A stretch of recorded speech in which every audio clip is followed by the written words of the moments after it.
On Monday of this week, Axios posted a new report that basically says that obviously the shooting at the Trump rally this past Saturday has kind of cooled the Democratic talk of replacing Biden. It's kind of refocused them. They're now more focused on the security of their offices and their staff and themselves than they are about possibly replacing, President Biden.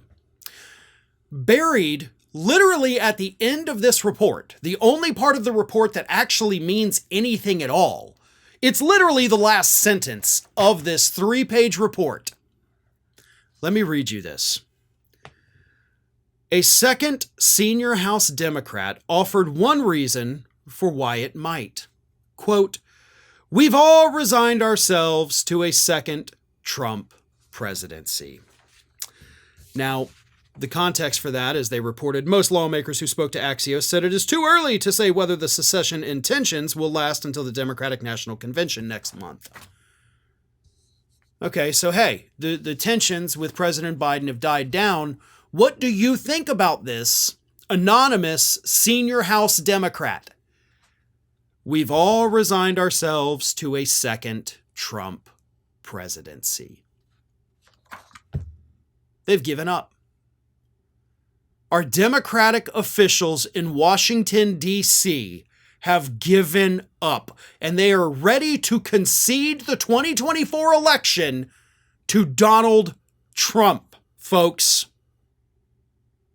That is what an elected Democrat told Axios. Like, well, we're kind of just whatever now on Biden because we all pretty much agree that Donald Trump's going to win.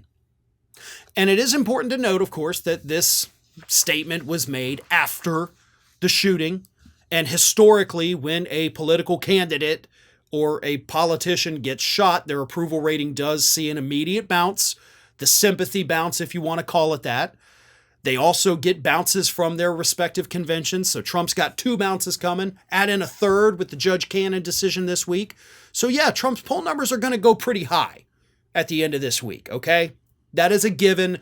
Do not read too much into it because that's expected with all of these events happening at once. Will they stay high? That remains to be seen. But none of that even matters if the Democrats in D.C. are already throwing up their hands like, well, Trump's going to win. Screw it. We're done. Don't need to fight it. Let's just sit back and let it happen, right? Because these people, these Democrats who are out there saying, yeah, Trump's going to get a second term, but whatever, they don't have anything to fear. Actually, I mean, they do, but, they don't think that they do. It's just us that'll suffer, right? The average Americans out there that will see your rights stripped away if Donald Trump gets in office and Project 2025 gets implemented. We're talking about a full-on assault on public education from Project 2025 that calls for the elimination of the Department of Education. We're talking about a complete dismantling of the Department of Justice, including the defunding of the FBI itself. They're talking about banning the morning after medication.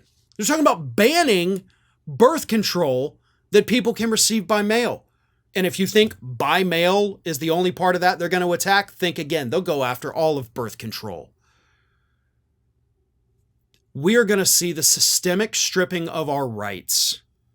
And the Democrats in D.C. are already telling us, oh, well, Trump's going to win, whatever.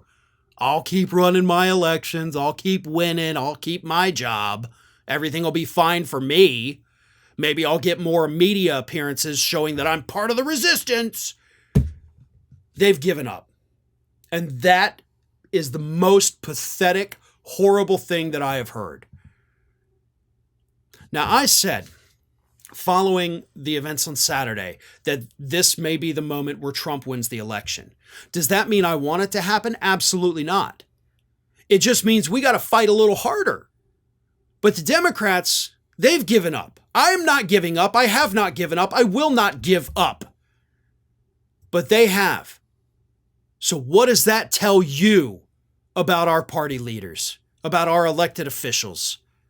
They don't want to fight anymore. So it's up to us. We have to be the ones giving correct information to the voters. We have to be the ones convincing the voters that a vote for Trump is dangerous and a vote for the Democrats could stave off the worst things we could imagine. And I'm going to keep fighting. They may not, but I sure as hell will.